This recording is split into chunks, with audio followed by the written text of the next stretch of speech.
I'm here today on one of my favourite winter venues. This is called the Old Nene, the River Old Nene. The actual, we're near to the town of March, that's close to where I live.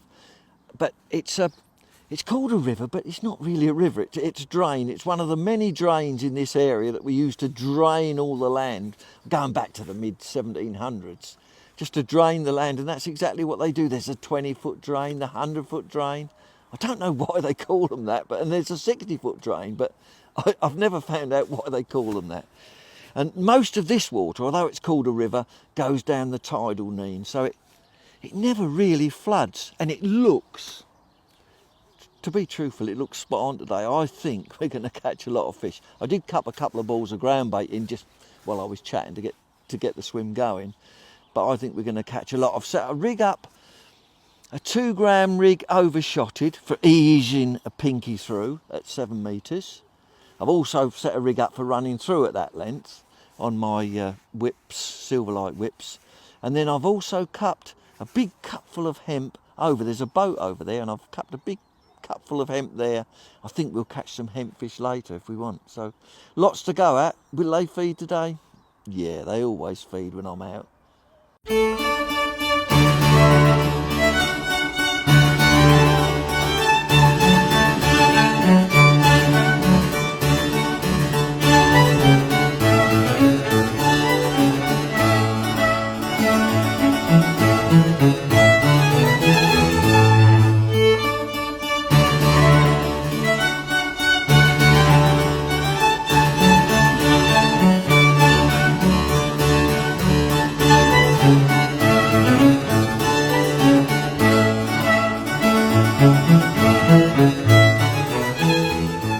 My 2 gram rig, which I said was I'm fishing it over depth, probably about a float over depth. Let's look at the float.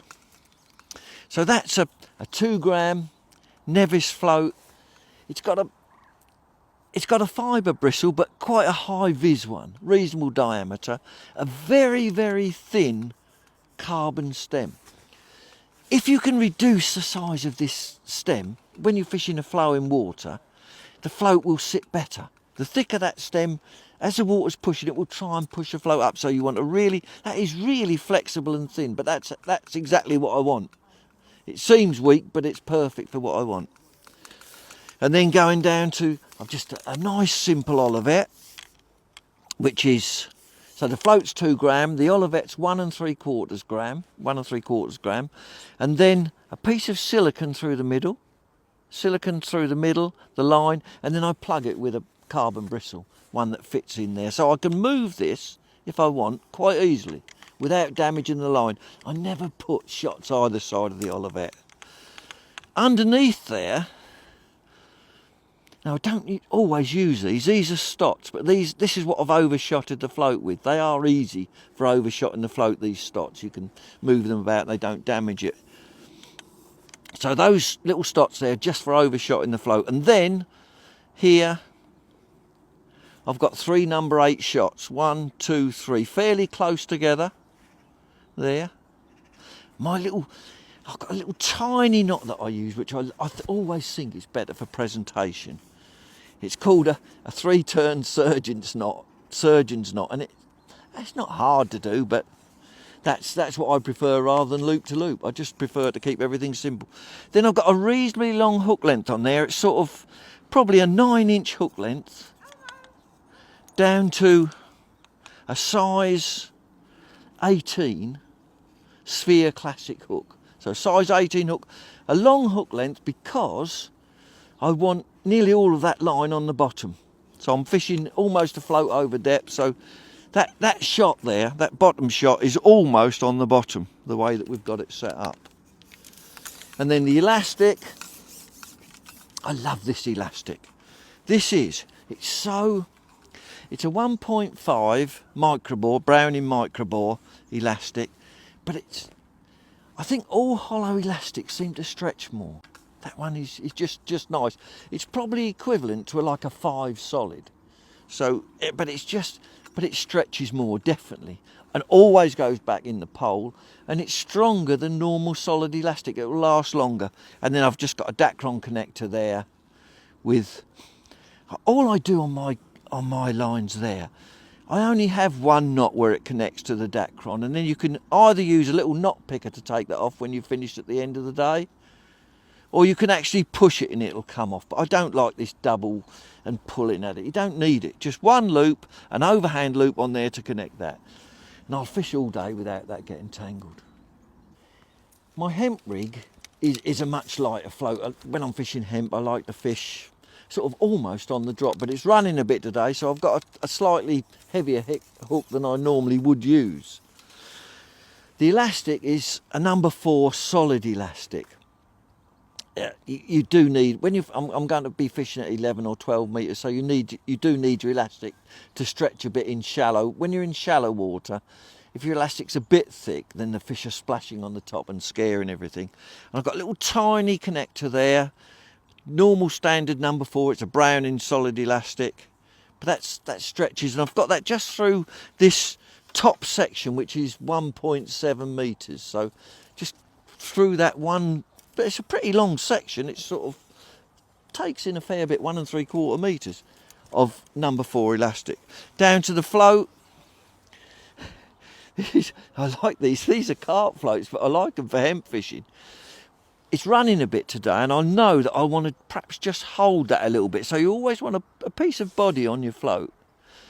If you look at the background, I'm going to be fishing into a darkish background, so you want a yellow or green tip. It shows up better, and a fairly thickish tip as well.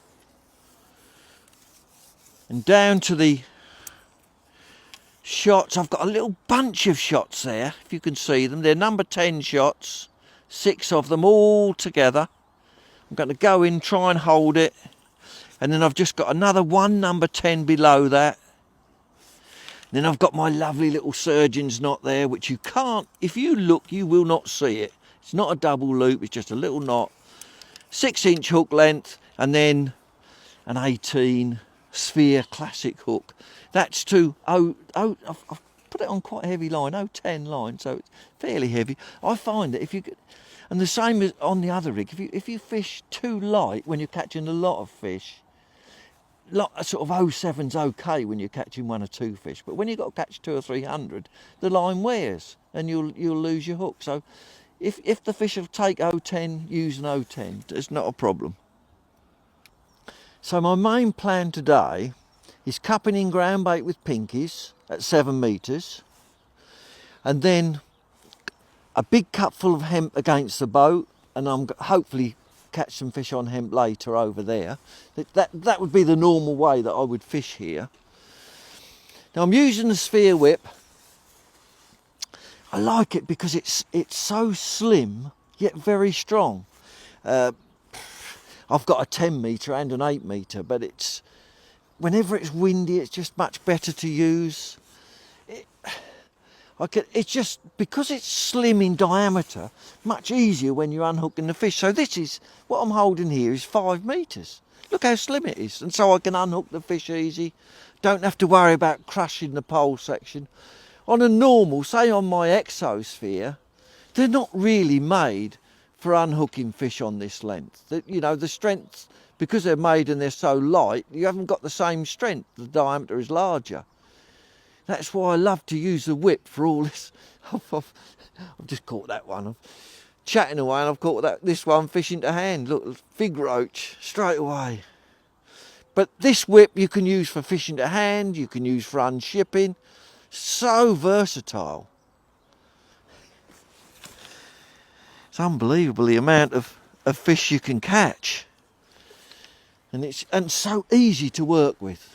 So we'd use a whip really up to 10 metres, but it's a bit further over at that boat, so I'm using my normal Exosphere for fishing there with the hemp. So you'd use whips sort of from 5 to 10 metres. I mean, ideal length for this for me is 7 and 8 metres is just lovely, because it's so easy to use.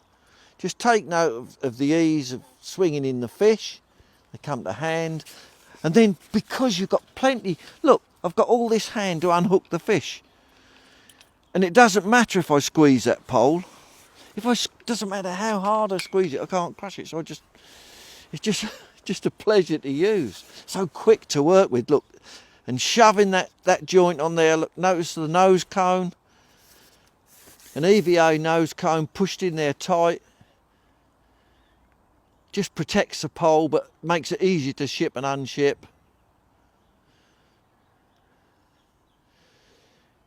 And I can just let the bait drift over that ground baited area. Everyone a winner. They're not bad quality, some of these either. It really is a pleasure to use. Look at the size of that roach. Can I swing it? Can't I swing it? I should really net this one because I could hardly lift it. I will have to slip the net under it. That's like a 4-ozzer. No, it's probably a 5 ounce, that one. Look at the size of it, and I tried to swing it. What a fool. That's what sometimes I do that in matches, you know, and you curse when they come off. I remember fishing a world championship once, and it was in Hungary, and I was quite happy catching loads of fish swinging in, and Cleggy comes along. I was just about to swing it in a 4-ozzer, and he says, net it!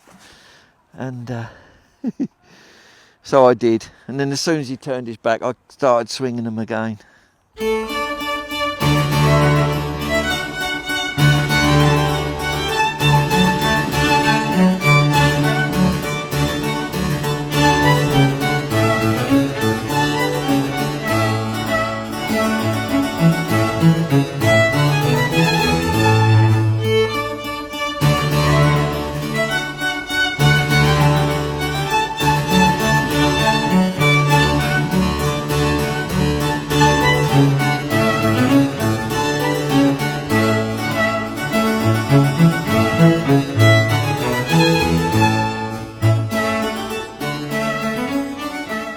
Catching so many fish on that pinkie, I mean, that was brilliant, but I cupped a big pot of hemp in over, which I told you about earlier, and I've been loose feeding a little bit, and really I couldn't wait to get on the hemp.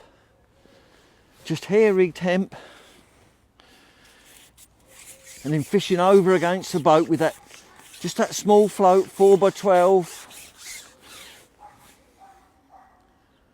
010 bottom. And every time I go in, I'm just flicking in a few grains of hemp round the float. Just keep a few bits going through the water. I don't know why roach like hemp. I mean, it's hard, rock hard, isn't it? And yet they love it. Everyone a winner. In a game. Just lovely. Number 4 elastic, that's a normal. Because I'm coming back from the other side, the elastic wants to be a little bit softer, so there's just an ordinary number 4 solid elastic. And these roach are just a reasonable stamp. Just a bit too big to lift. Between 3 and 4, I mean, gorgeous fish. Between 3 and 4 ounces, just lovely fish. Bit of hemp still there. Yeah, my record was 33 fish on the same bit of hair-rigged hemp. Now the hook I'm using is, it says it's a 16. It's a Sphere Classic. It says it's a 16, but it is more like an 18. Just hooking it through. It needs to have a little barb on it, otherwise you'll lose the hemp. So it needs to be a micro barbed hook.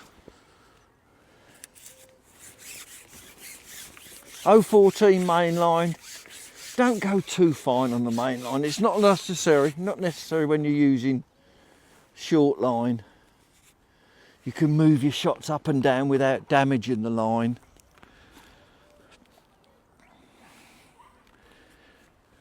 Just every time, just a little bit of hemp round the float. And the fish are flying round out there. They'll be going everywhere. And the thing about hemp, when you hair rig it, if you miss a bite, just drop it straight back in. Nice. Well, there's a green tip on that float. It looks yellow when you're looking across, but it's, if you're fishing on a black background, a yellow or green, anything light is good. And if you've got the sun behind you as well, it picks up the light.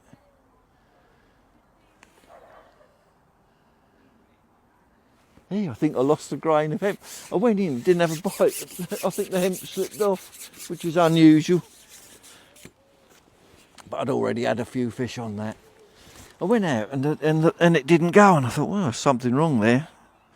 And there was.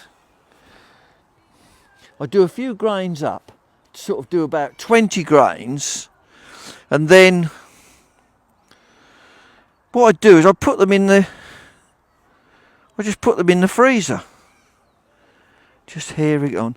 I just put them in the freezer, and then whenever I go fishing, I take them out, and if I've got any left over today, they'll go back in the freezer. So you don't have to do them every time. Usually 3 or 4 grains will last you a session.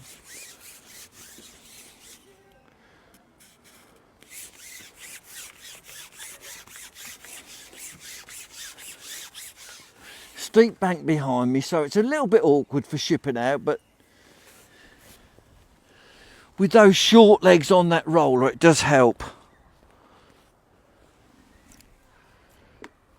So the roller's not too high up the bank. Doesn't matter, just watch the float. Doesn't matter how often you strike, because it does, you just drop it straight back in if you've missed a bite. I don't miss many, do I?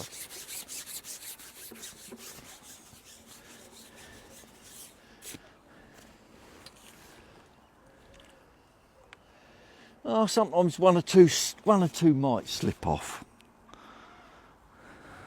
But the hemp's still perfect. I think when you do hair rig hemp, I mean, it's not like hair rigging a pellet. Like if you're hair rigging a hard pellet, you've completely got the hook showing. But I mean, it's not a real true hair rig. It's putting cotton and wrapping it, sort of piercing through the grain of hemp. So the hook is a little bit obscured, and because the hemp is so tough, you've got to clear the hemp to hook the fish. But it's not always the perfect way of doing it, but you definitely catch fish faster like this. And the bites are lovely, it just varies. I think I'll be able to swing this one.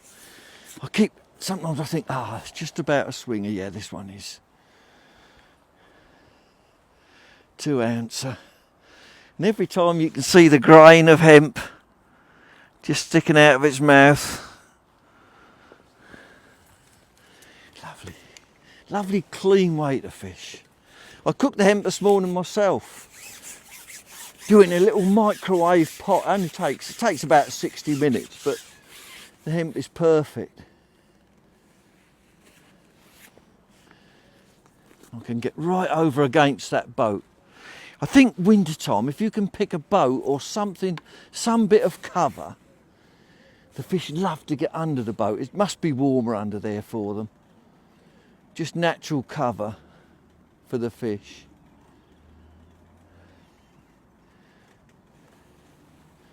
Just lovely way to fish every time you're in. Beautiful. So clean, so easy.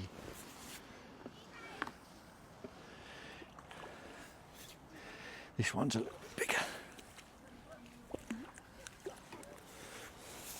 Lovely. Ooh. I thought I'd lost me a bit of hemp, but no, it's just the hook was down inside the fish. Look at the quality of those fish. Just beautiful.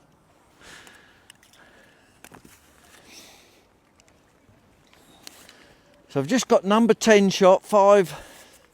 Did have 6 number 10s on when I first rigged it, but I took one off. I've got 5 number 10s in a little bulk, and then another number 10 just on its own.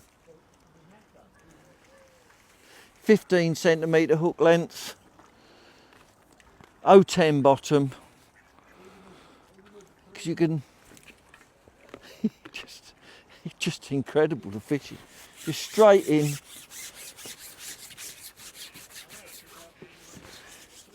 Who'd believe that this is winter fishing? Might just be able to swing that one.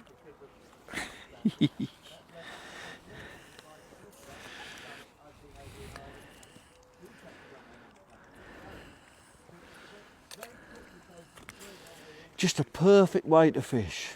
Straight out again. Same piece of hemp.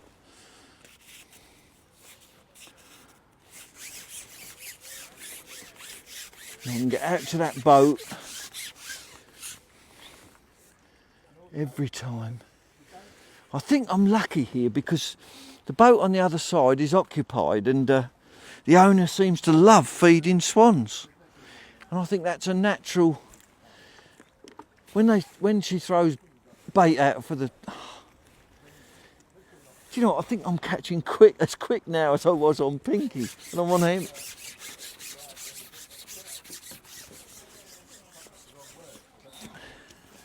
And some you can just swing, let it steady.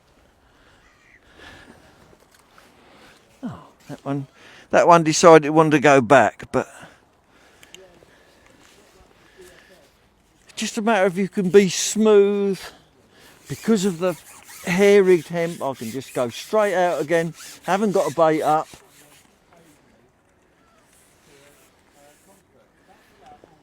And you don't have to be quick on the strike either, just watch the float, watch for a proper bite.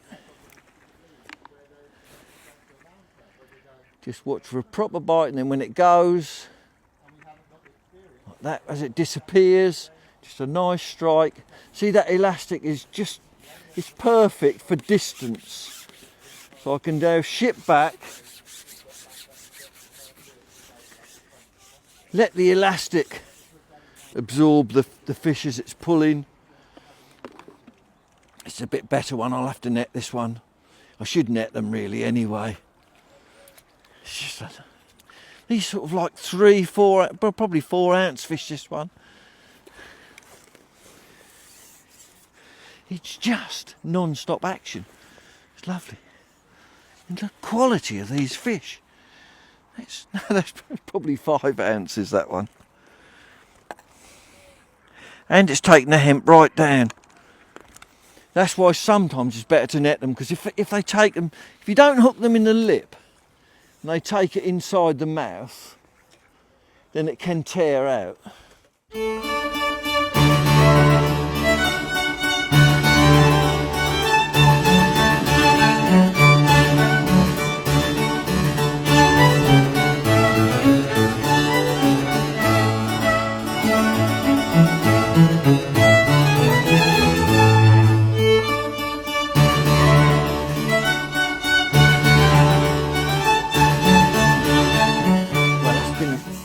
Fantastic days fishing for winter. I mean, if you were catching like this in the summer, you'd be really happy. Starting in the middle on pinkie at 7 metres with the Silverlite sphere system whip. That was brilliant. Pinkie with over groundbait. And then I'd put a big pot of hemp out there, plus loose feeding every now and again, but I haven't really concentrated much on loose feeding. But now I've sort of concentrated. They're there all the time, and loads on hemp. I think we'll finish up on this one because, to be truthful, I'm getting worn out with catching so many. So it's a great one. Just net this. So we've had pinkie fish and now hair-rigged hemp. Look at the quality of these roach. Oh, that's great. Just gorgeous. I mean, you don't know how big they are. Beautiful fish. And me hemp's still on. Not me record though, me record 33. Let's have a look. I mean, it's been a fabulous day. Let's have a look and see what I've caught.